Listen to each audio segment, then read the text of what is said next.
How to send a message to seller on eBay. Hi everyone, welcome back to our channel, The Solution Guy.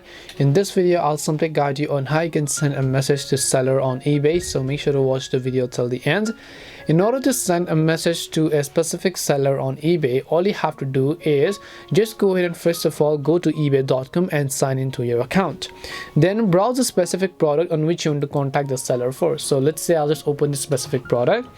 On the right hand side, you'll be able to see seller information, right? So you can see the seller name, the feedback, the saved seller, and then here you'll be able to find a little contact seller button if you just zoom in and show.